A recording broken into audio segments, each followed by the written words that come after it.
Good morning, good afternoon, good evening, good following morning. This is AMA number 81. Special guest today, Katka Reszke, expert on all things Polish Jewish and a good friend. And I, of course, not here by myself. Luckily for all of us, I'm here with Rabbi Avi Baumel. How are you, Rabbi Avi? Shalom from Jerusalem, or south of Jerusalem, the Judean mountains. Today is the 18th day of Shvat, getting closer to the holiday of Purim, very exciting.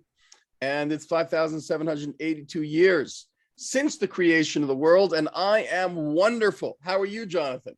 I am very good, thank you. Now I have a question. When you say Jerusalem, but you're really in Efrat, is that like when someone's from New Jersey and they're like, "Oh, I'm from New York," or like you and Rabbi Shudrik do when you're from Long Island and you go, "Where are you from?" and you go, "Oh, New York," like New York City, but it's not really the case. Is We that are a suburb of Jerusalem. With the new tunnels that are being created, it will be a 7-minute drive. So I'm considering myself a Jerusalemite. do you when they have the election for the mayor of Jerusalem, do you vote for the mayor of Jerusalem or not? When we celebrate Purim, there are those of us in my town who actually celebrate it as if we lived in Jerusalem because it's so close. Okay, then. All right. I will take that as a no. Let's see who's in the house. Sita. Hi, Sita. How are you? My dad is watching. Hi, Dad. Hope you're feeling well. Jeffrey Rolat. It's warm and sunny. Jeffrey having very difficult quarantine next to the pool, drinking Coke and smoking. And Michael Trison. Hello, Michael Trison. What an honor.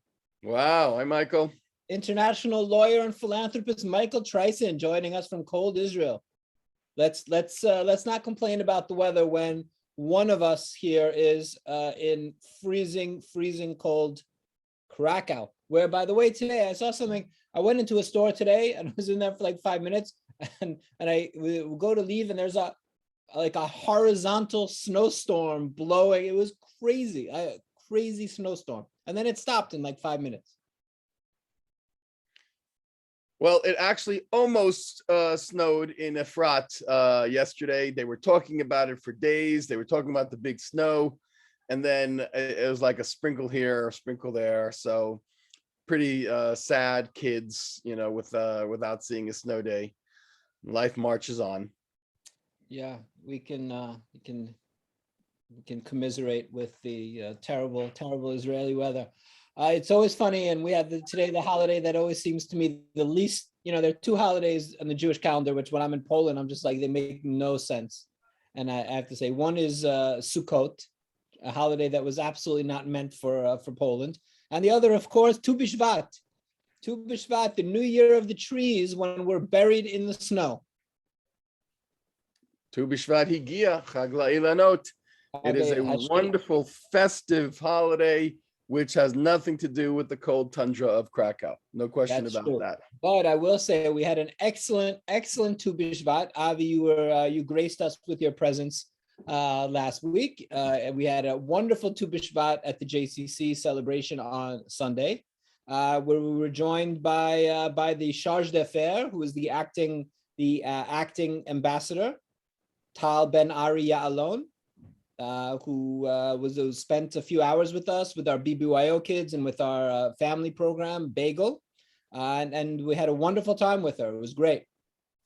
Yeah, I want to say that it was really nice, but I can't speak enough praise about the BBYO program. I mean, it keeps growing. More and more teenagers, Jewish, Polish teenagers coming really out of the woodwork. And this one, we had a Shabbaton, and they were doing programming the whole weekend. We got to spend Friday night with them. We saw them on Shabbat.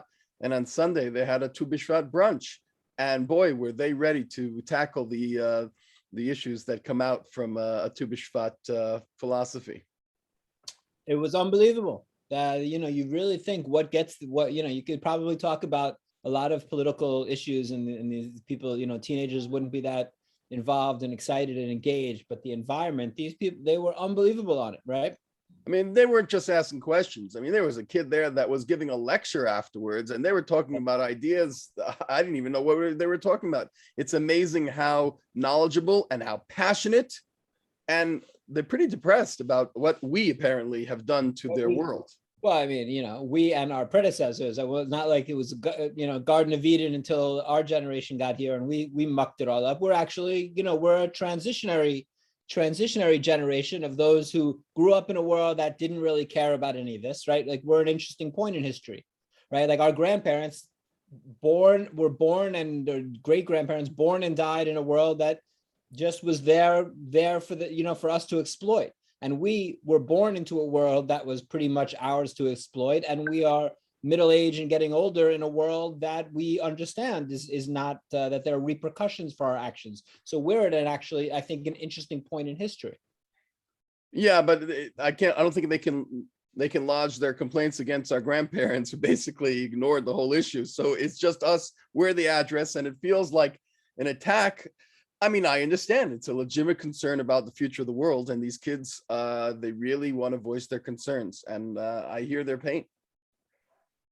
Yeah, no, and I think, arguing against my previous point of how, oh, we didn't do all of this and we're part of this world that knows about it. Well, maybe we have more of a responsibility because ignorance is bliss, and ignorance was a good excuse until our people our age, and we know what driving internal combustion engine cars do, and we know what burning coal does, and we know what flying all over the world does, and yet we continue to do it, and plastics and all the rest of it.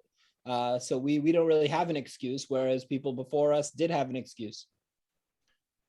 Yeah, it's a pretty large problem, and it was a tough one listening to the statistics and what's going on in the Western world and the third worlds. And you made those points that there's a lot going on in the third worlds that that they need to survive, and we have these luxuries, and it's kind of hard for us to give up our luxuries. It's easy for us to say when we've done what we've done that those who are at an earlier stage of industrial development shouldn't do what we did. We did it. So, it's a little difficult not to be too preachy. Randy Brenowitz, our good friend Randy, she met her husband 55 years ago at BBYO. How wonderful. Wow. I always have a soft spot for that organization. Marcel and Marilla are watching. We love you guys. I will tell you that BBYO, we have a lot of international partners. I'm very proud to say that over the years, really, international partners at all different levels and all these different organizations. I would say that BBYO, I think, stands out to me as one of the best run, best managed, best organizations to partner with in the entire Jewish world. They are doing it 100% right. And I'll tell you, Avi, I went once to they have an annual conference called the IC, which is the International Convention, I guess. And it was in Dallas. And I went there expecting to see just sort of very safe conference where they, all these, just topics that are nothing pushing the envelope too much for kids. They're just trying to keep kids engaged as Jews and not going. And I couldn't have been more surprised. It was all hot button topics in the Jewish world and issues, and how to do transgender issues, and what about who's a Jew, and how to deal with issues of different denominations. And I mean, it was all what you would expect from the most really pushing the envelope. And I was shocked that that's what they were doing with teenagers, and it was incredibly inspiring. Well, that sounds amazing. And if the experience that I had just watching the madrichim of the Krakow group and the Warsaw group and their passion and their willingness to kind of find a nice combination of contemporary issues that are hot button and also tradition, and they sang the Birkat, and I made the Kiddush, and we had Divrei Torah. They seem to be getting it right. So I was very impressed. Absolutely. I'm very proud of our BBYO and a BBYO in general. But not only fun, not only good stuff this week. We had just a terrifying, horrible, bizarre hostage situation in the synagogue in Dallas, the suburb or outside of Dallas, Colleyville. Just another terrible situation. We're still trying to figure out what that was about. Not exactly very clear cut what the situation was. You had a rabbi and you had 3 hostages in there for a whole day, and then right at the end, the rabbi runs out. The FBI is involved, and they throw a chair at the hostage taker, and they all run out, and they're unharmed. And then the FBI goes in and kills the guy. very strange. I have to say, I think that more will come out about this. It's just a slightly bizarre, I mean, horrible situation. Jews again targeted. I think the statistic is in the United States, Jews are 2% of the population and made up, I think the ADL statistic is 57% of hate crimes against a religion, a group, a religious group again with the Jews. So 30 times disproportionate thing against the Jews, but just another time, terrifying situation. And luckily, and through the amazing leadership of this rabbi, nobody was harmed. Yeah, I read up a little about it. I actually didn't read the interview with the rabbi, but with this other guy, I forgot his name, who was also somewhat, he took, there was some kind of security preparedness program, and they immediately kind of positioned themselves towards the exit. In other words, they knew what was going on, but it was also, I would also use the word bizarre. You know, the guy, he was just a bizarre guy, and you know, he sat there for a while, he was schmoozing him, they offered him some tea, and then all of a sudden, after some time, he cocked his gun, and they kind of locked eyes, and they realized, but then they spoke to him for a while.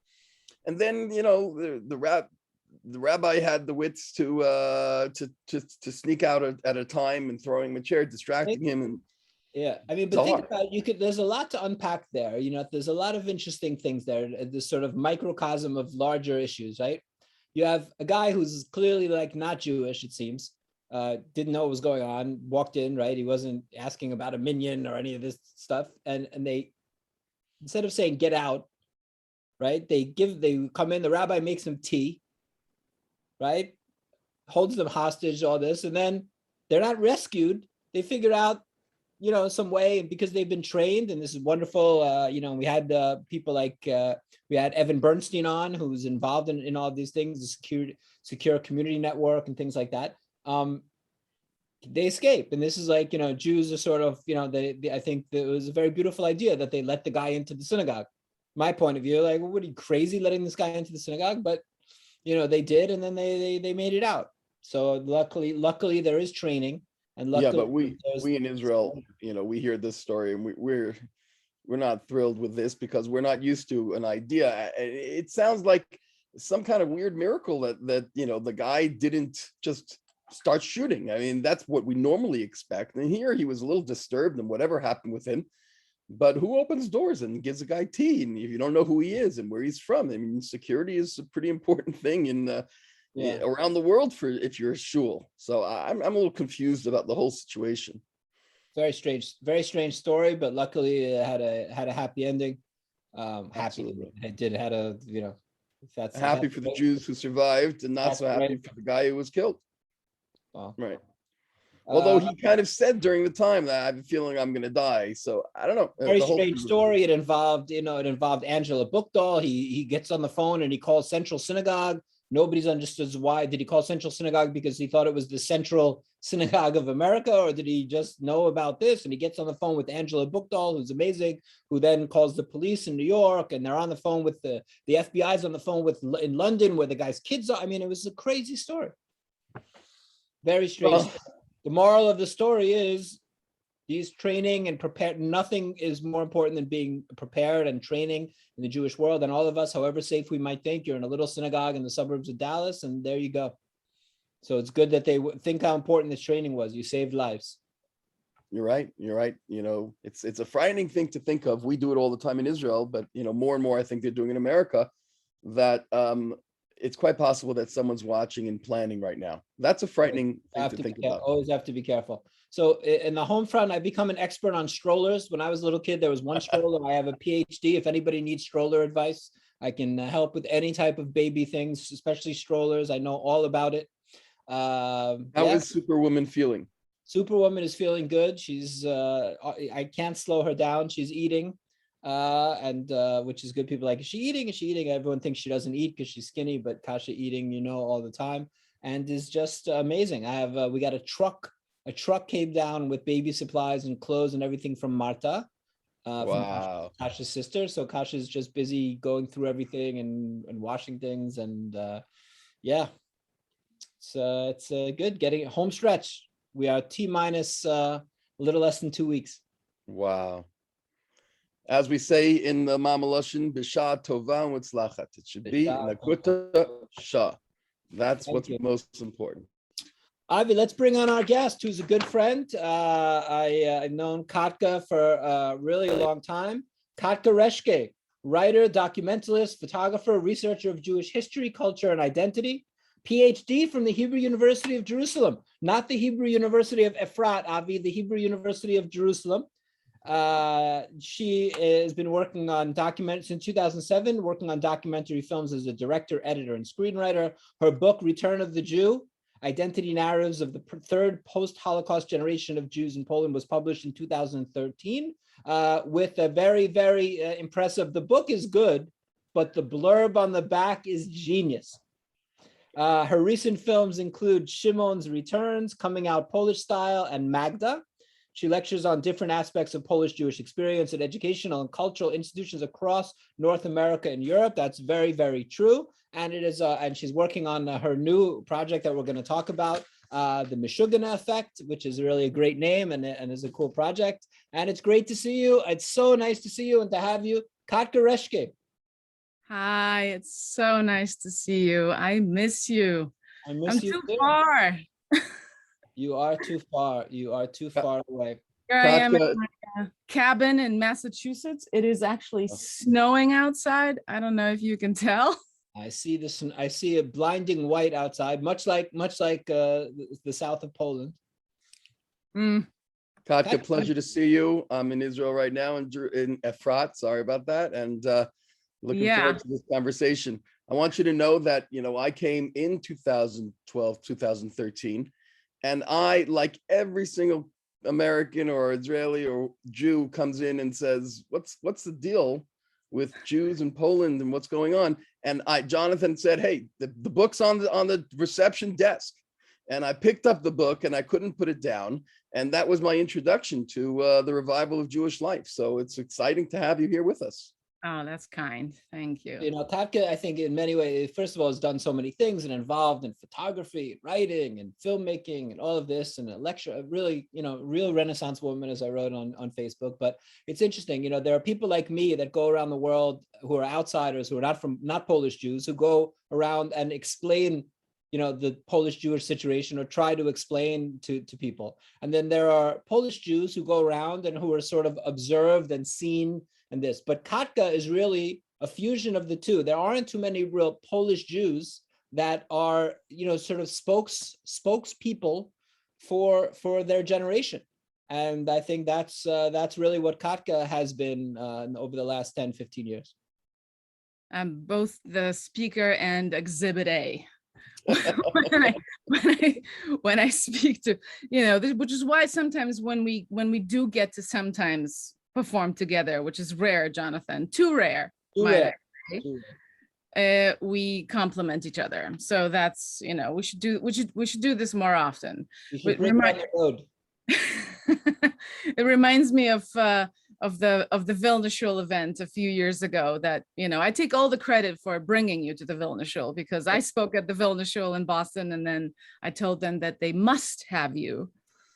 But the things that we both deal with actually is after we speak, in America, we still get approached by people, or, somebody raises their hand, and after we've given a passionate talk about how all these wonderful things are happening in the Polish Jewish community, and people are against all odds wanting to be Jewish and coming back to their roots, and, discovering that they have Jewish roots, or reconnecting to the Jewish roots that they always knew about. Somebody raises their hand and says, well, wait, but where are all these Jews coming from? Because they're obviously not there. They're obviously not Polish Jews. There are no Jews in Poland. And I'm always impressed with you because you're so composed. I mean, you have so much more patience for this. You really, you keep your cool. I hope everybody that works here and my wife watching, because I'm not known as a patient person, but thank you, Katka. No, on the show, you definitely kept your cool, because I was. There were some good ones. Really, I've mastered the skill of rolling my eyes internally. You don't see them roll, but they're rolling inside. Katka, so I want to talk to you about your thoughts and the project, a couple of the projects. I mean, we talk about everything, would take us a month, but maybe just first, because it feels like the way you almost have to start What's your story, Katka? What was your finding out? How did what was I'm sorry, how much time have we got? growing up in Wrocław? Correct. Growing up in Wrocław, I let me do some jumping here. At age 15-ish, I had no reason to believe that I was Jewish at all, other than a completely irrational hunch, a feeling.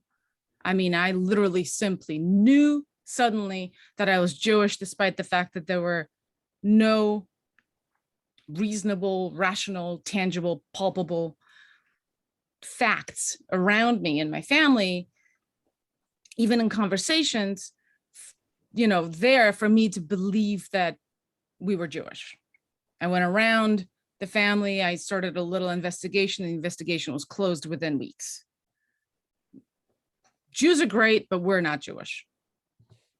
That was the general reaction on both sides of the family. That was the end of your investigation, and you lived. That was the end of my investigation. But of course, I wasn't going to give up. I mean, I was determined, and so I continued. Because I really couldn't find anything, within my family. I decided to find other real Jews. I found the Jewish community in Wrocław.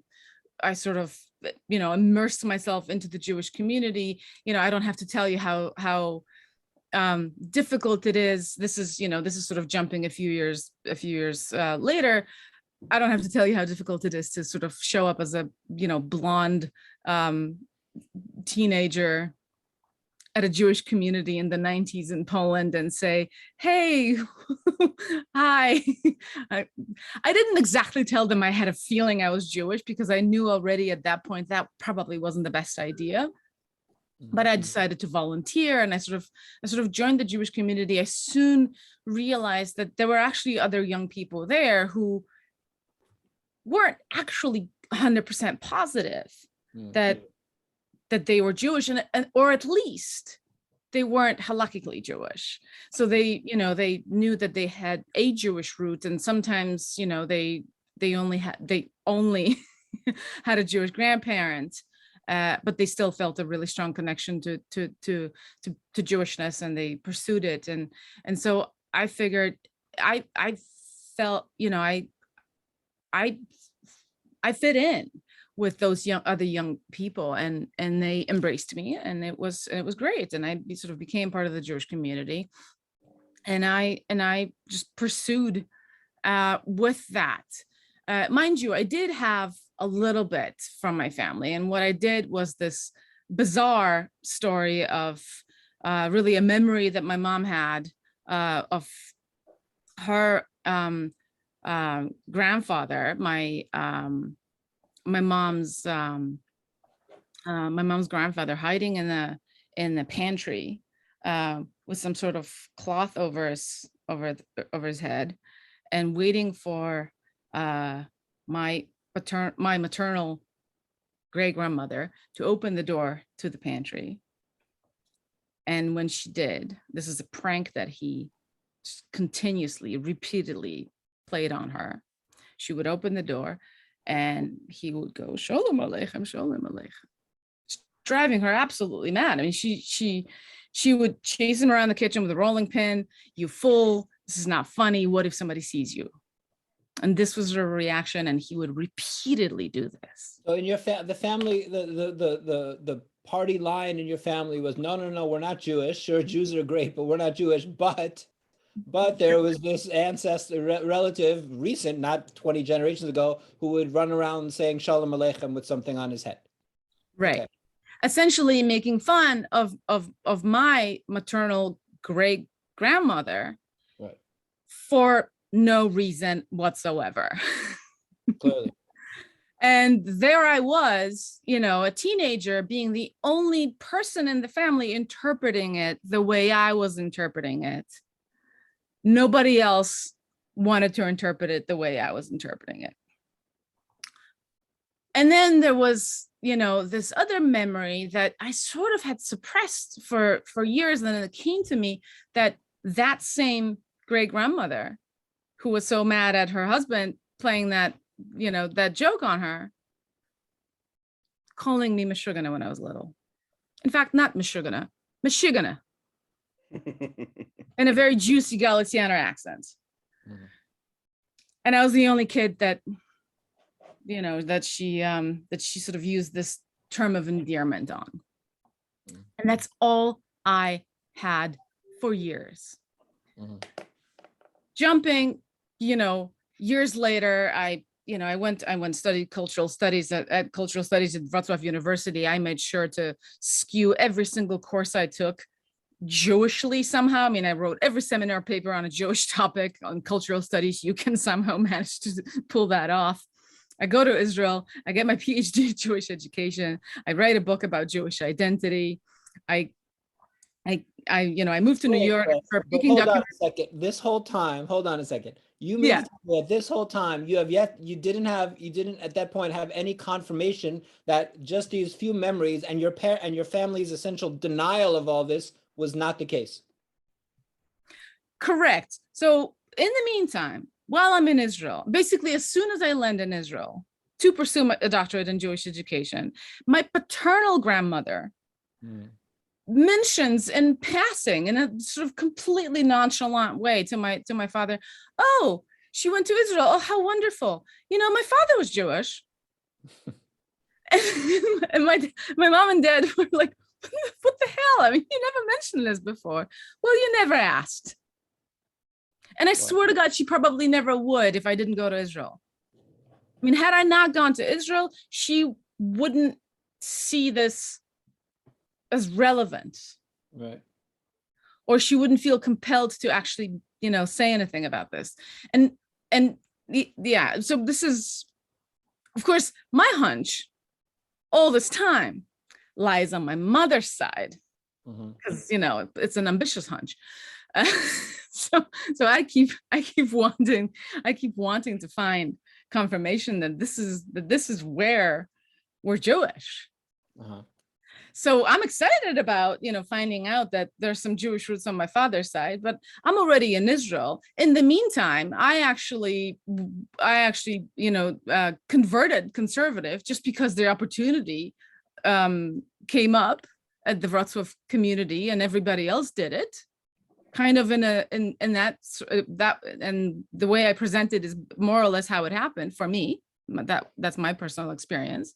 There were some other people who saw it as a much more involved and spiritual experience. For me, it didn't feel that way because I felt Jewish. You didn't feel like you were going through some kind of change because that was the life you were already living. Basically.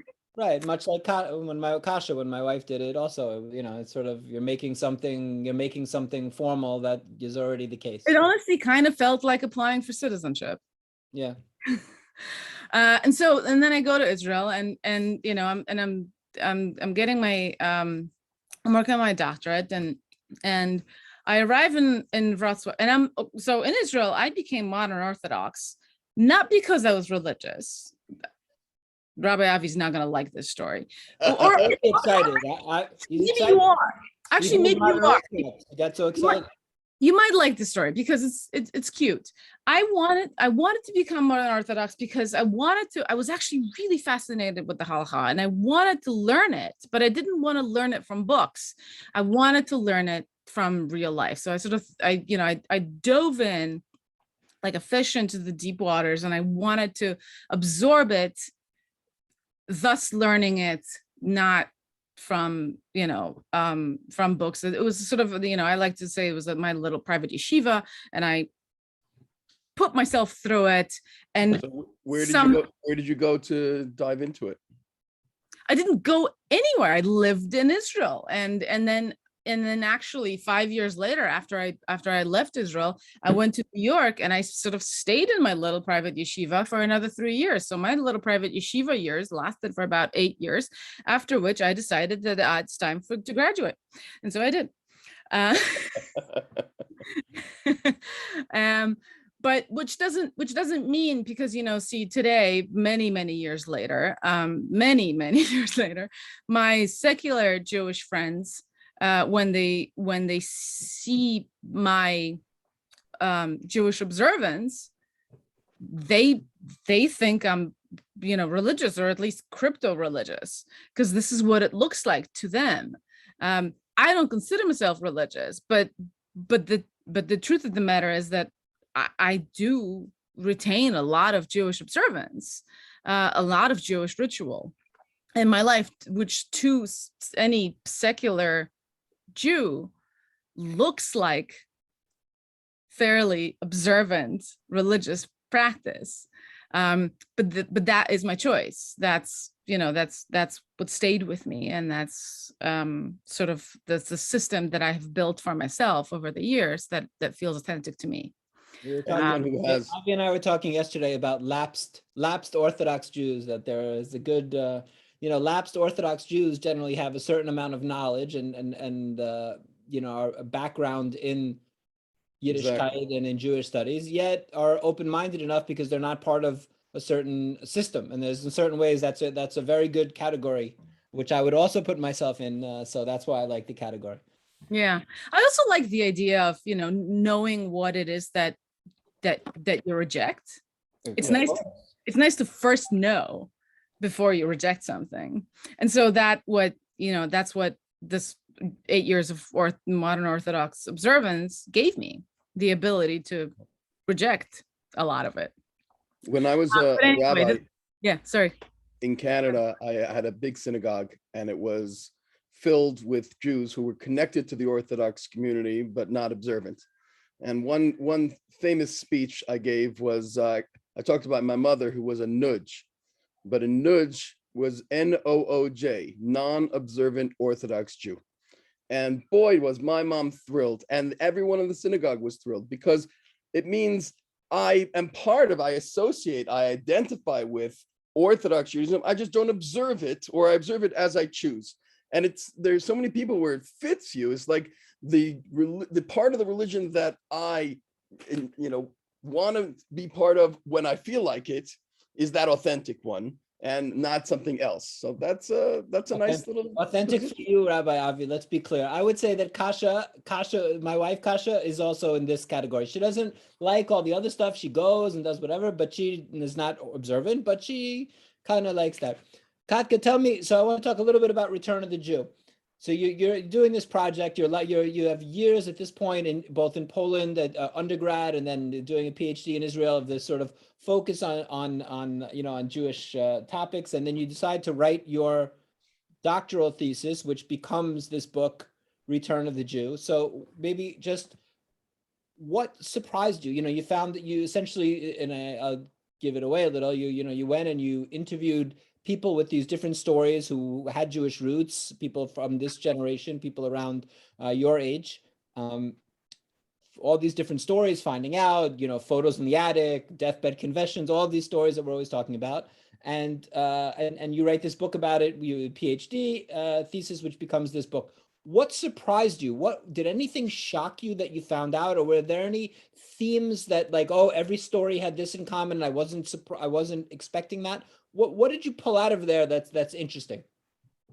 Well, there's a whole lot of things that surprised me. The first thing that surprised me in actually, still in the process of finishing the book, was the fact that, a week before the book's launch at the JCC in Krakow, mind you, because you remember it because you were sitting there next to me when I launched it, of course, my mother actually revealed the very secrets to me, and and told me that some 18 years earlier, my great grandma, the same one that really didn't like that Shalom Aleichem joke and called me Meshugana, the day before she died, revealed the secret to my mother that we were in fact Jewish. And so why did your mother wait until that moment to tell you? And why did she deny, she took a vow.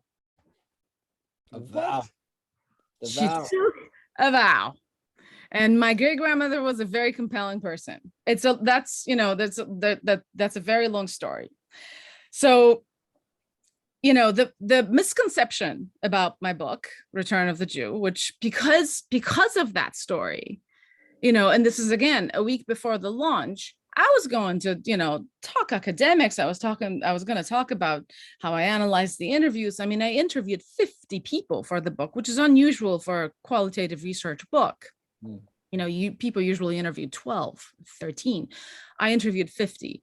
I was going to talk about the findings, and all of that. But because of what happened, I was compelled to actually talk about my story, because it was such an incredible thing that happened. So that's why I sort of made my book talk a more of a personal story. I turned myself into Exhibit A, even though the book wasn't about me. But because, as it is with books, people come to book talks, people, look at the book cover, but people don't read the book, or they read the first 4 pages. And indeed, the first 4 pages of my book are about me. And only the first 4 pages of the book are about me. The rest of the book is about 50 other people. But there lives the misconception about the book that it's about me, and it isn't. I interviewed 50 people. Out of the 50 people, so that's the first surprise as a researcher that came before, the revelation about my family, was that I used this, the sociological sort of snowball method where, I knew some of the people that I was going to interview, but I asked them to take me to other people that I don't know, or maybe I didn't think to interview. Just let's make it as random as possible. 50 people between the ages of 18 and 35 living in Poland, who are at least somewhat involved in Jewish life, intellectually, professionally, or religiously. Out of the 50 people, 6 told me that they always knew they were Jewish. Wow. This also led to, after the book being published, the biggest criticism that came, let me put it this way, the only people that criticized my book were obviously people in our community, because that's always how it's going to be. People in our community are going to be the most critical people.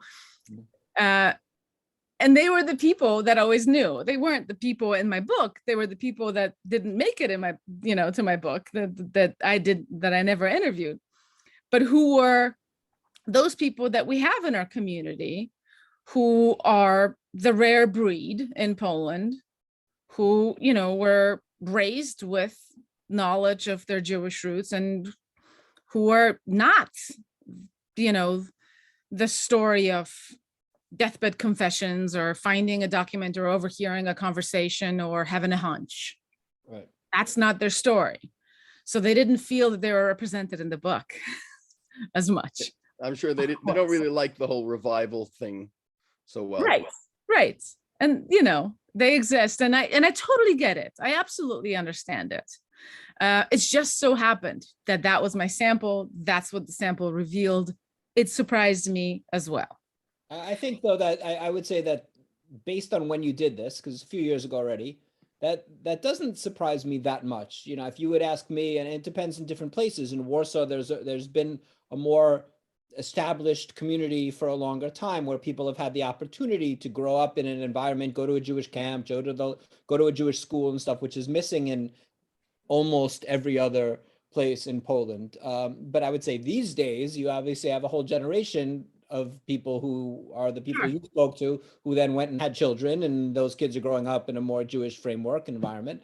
But that your percentage there is surprising in a global sense. But for someone like me living here, if you said, 6 of the 50, I'm like, oh yeah, maybe it would have been 10 or 15, but I wouldn't have thought it would be half of them. To me, most people have some kind of discovery story, more or less dramatic. Yeah. And then, look, what surprised me after I think there was another big surprise that came after the book was published, and I went around with it and talking about it. And specifically, I think really because I was telling my personal story, which wasn't easy for me, and it wasn't something that I really ever thought that I would do. But I think I became more prone to telling my story because of that, that big reveal that happened in my family, and because of that secret being finally broken, and which was something that I already sort of became used to not ever happening. I mean, I thought I was going to be this, strange case of I have this hunch and I'm living a Jewish life and it's okay. I was content. But then, wow, this happened. My mother was keeping this incredible secret from me, and suddenly it turns out I have Jewish roots on both sides of the family. When I started telling the story, people started approaching me and telling me that they were telling me I have the same story. Oh. And so suddenly, and this was really transformative for me, because it turned out that my story was not all that unique. And it was incredible. It was beautiful. It made me feel, first of all, it made me feel like I really actually, because of this, felt more compelled to truly tell my story for the first time, to actually, put it down in words, which was something that people have been encouraging me to do. And so this is how the Meshuggah effect was set in motion. So when I say the Meshuggah effect, I refer to, obviously, the term of endearment that my great grandmother used to refer to me, but it goes way, far beyond me. And it's all of those unassimilable, uncanny, irrational, those silences in people's past and in people's families that people struggle with, and that some of them come to terms with, some of them end up finding some logic to it. Some people end up discovering that there indeed it are Jewish links in their family, and then there are those who either still haven't found that hard evidence, and then there are those who may never find that evidence. And because of my story, because for nearly 20 years I had no proof, there's no part of me that feels like I can reject those stories. And I am actually really fascinated with those stories. And I feel like actually I really want to find a way to make the Jewish world become fascinated with those stories, because I think this is a narrative that this is a conversation that we should be having. When I first heard the title of the book, I just heard it referred to all of the Polish Jews that I know, since I think almost all of them have some somewhat Meshuggah elements living here for 20 years. So then, but maybe talk a little. Sorry, I want to interrupt, because I do want to make a disclaimer, because Meshuggah does translate to crazy or a crazy person, I'm doing a lot of work here in America with the disabilities world, and I do make a disclaimer that I use the word as a direct quote, actually, from my great grandmother, but also in a really non-stigmatizing way, and in a contextualized frame of reference. And I want to make sure that people understand that I'm actually having conversations with a lot of friends who work in the disabilities world, and who work in nonprofits, and we're having some really difficult conversations about whether the word Meshuggah can be found offensive, and is because the word I have for the past 2 years, our AMA is woke. Who knew? Listen, I have eliminated the word crazy from my vocabulary 98% in the past 2 years. And it's not been easy. Wow. But to eliminate the word Meshuggah might take a little longer. It's an heirloom in my family. You've eliminated 98% the word crazy while living in a cabin in the woods in Massachusetts. In the pandemic. Come live in Krakow and try to eliminate the word crazy from your vocabulary, Katka. It's not been easy, trust me. You are living you are living in a different United States a little bit than the one I grew up in, for better and for worse. Good elements and bad, and I don't want to go too deep. We're not going to go too deep on also Massachusetts dive, but yeah. Fair enough. So maybe, but talk a little bit about like, so there's one, in the first book, it was more, coming from an academic, more of a bit of a drier point of view that then developed into a book. It was a PhD thesis. And this one, so are you really just expanding? Is this kind of like the first book and you're expanding on it, going a little deeper with a little more, putting your thoughts into it? What is the structure of this book? So no, this is rough. So this book is part memoir, which is the hardest part of it all, which is why I'm taking forever to write it, because I was never into the idea of writing a memoir. It's part autoethnography and it's part research. It's part, qualitative research. I have interviewed, I've probably interviewed about 20 people with a hunch story right now. I don't think I'm going to include 20 stories because I don't think that that's going to work. Some of those stories played out that they were right, and some that they haven't found out yet, I'm guessing. Correct. And I want to include both, but I think that I'd like to talk about probably 10 stories other than my own that goes into it and sort of, and I feel that the other people's stories have really helped me be able to tell mine. And these are not sort of simple stories of discovering that you're Jewish or discovering that you might be Jewish.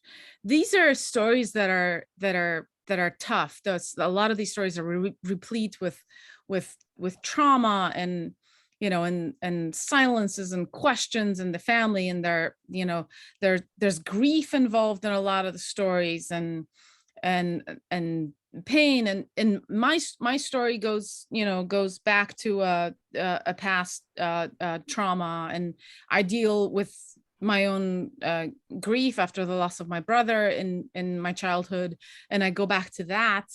My book is literally addressed to my dead brother, which makes it a terribly difficult piece of writing. And I think that is also making it, it adds a whole other layer to it. So it's a very sort of therapeutic, but also a very complex work. And I feel like it's it's the most personal thing I will ever write. And I don't know that I'll ever write anything after that. Retire the pen. Tell me, because now if somebody has a suspicion of something, now in this case we're talking about what we're talking about. Send them to me. And they're right. Well, somebody thinks, you know what, I have some hunch and they're this, and it turns out that they're right, then that's straightforward. In other words, okay, they had enough sense, there was on some sensory level or observed something, they were able to figure out something that's true. That's one thing. To me, the more interesting aspect here are the people that, I don't want to say they're wrong because maybe they'll find out, but it can't be that everybody who suspects that their X is X, right? I might think that I have some Native American something, and then I find documents and I go back in Ellis Island and the whole thing, and that's not the case. So what leads people? How are you investigating? Because what's interesting to me here is that, like, what is it about Polish Jewish history? People talk about phantom limb syndrome and all of this, and the fact that Poland is homogenous and Jews were the other and people want to connect with the other. What is causing people, because clearly some of them are not Jewish, what's causing these people to have this deep, deep feeling that they're part of a group that they're not part of? Now, you were right, but others are wrong. Why do you think that is? Do you explore that? Have you explored that? First of all, you can't.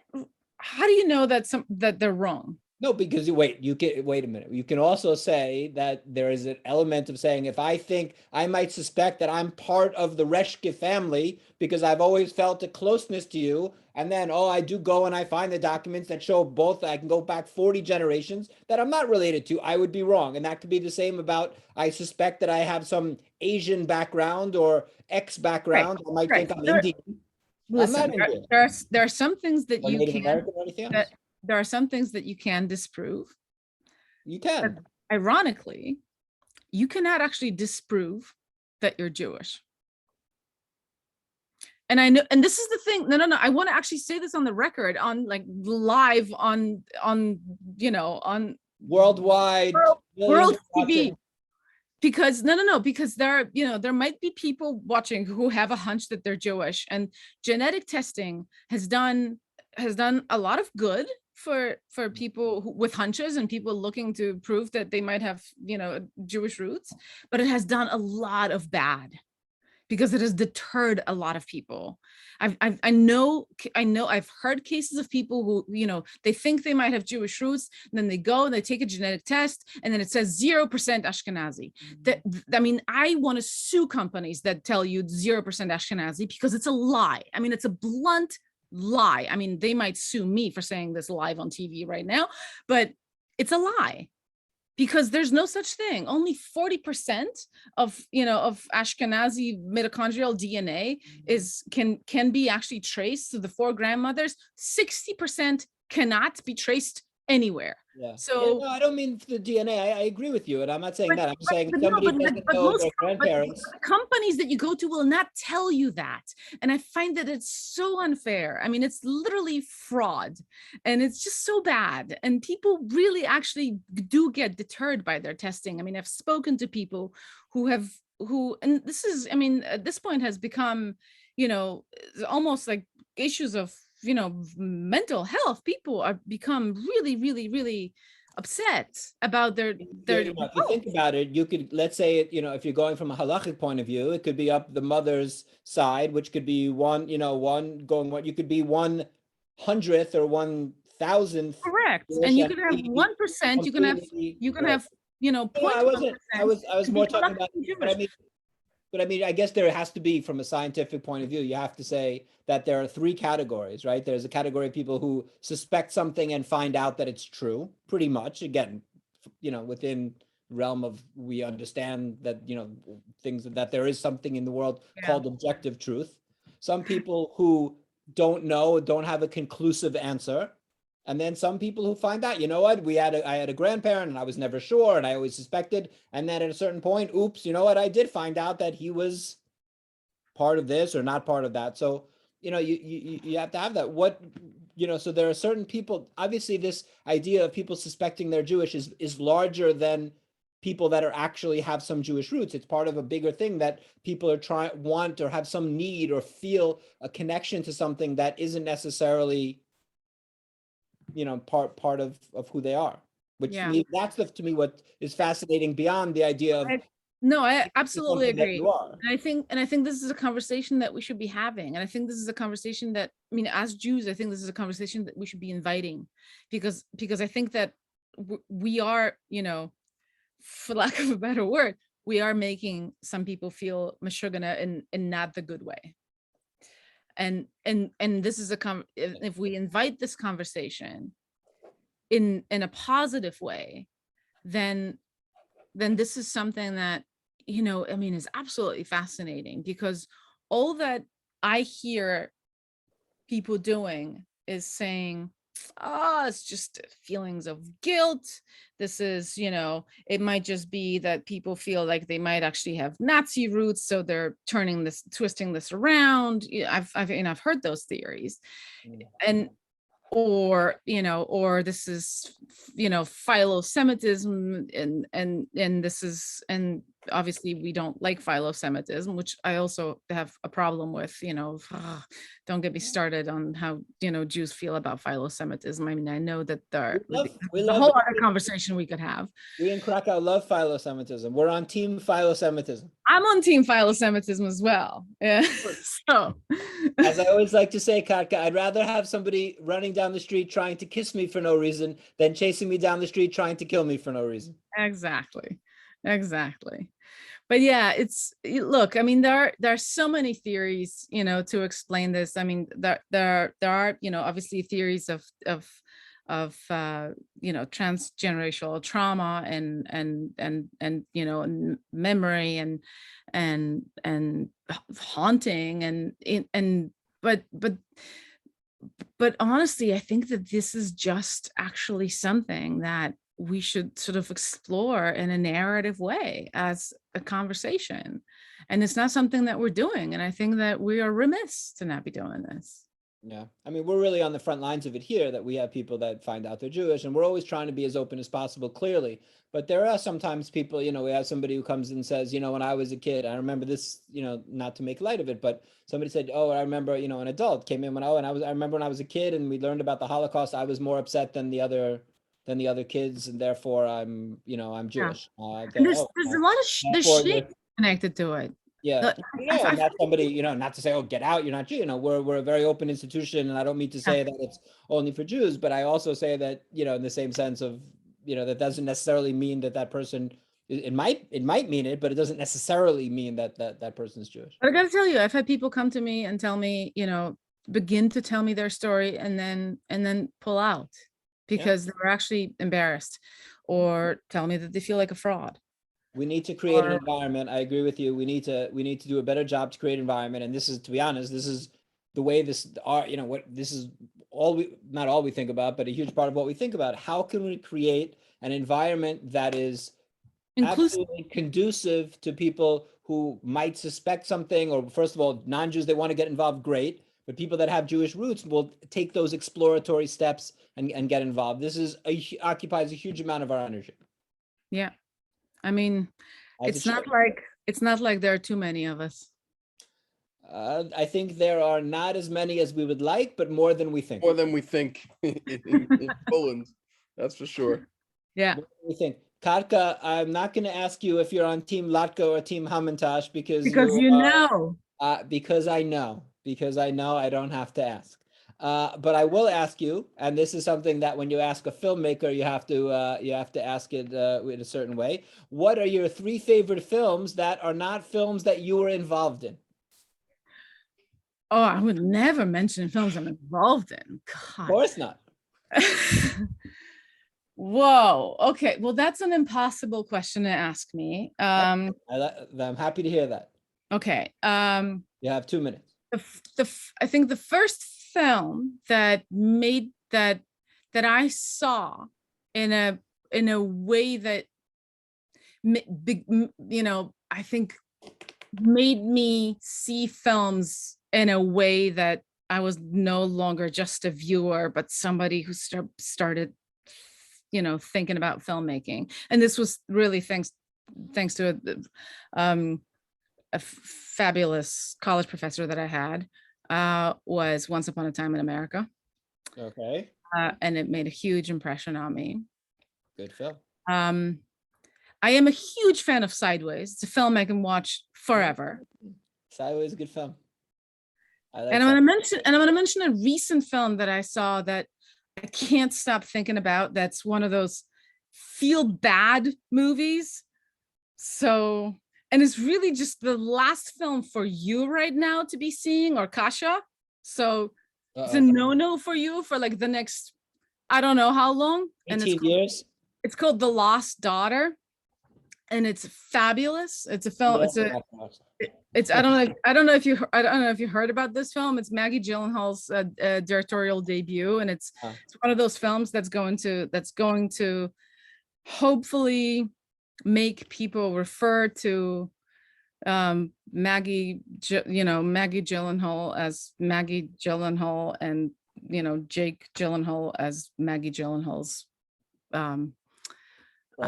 brother. As happened with Julia Roberts, who used to be known as Eric Roberts' sister. Whoever heard of Eric Roberts these days? Katka Reszke, always a pleasure. We miss you. Come see us soon. Hope to see you. Stay safe. Stay sane. Don't go Jack Torrance in The Shining in the cabin. Love to Noelle.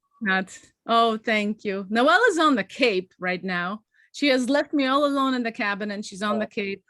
It sounds so Massachusetts, like she's on the Cape with our lovely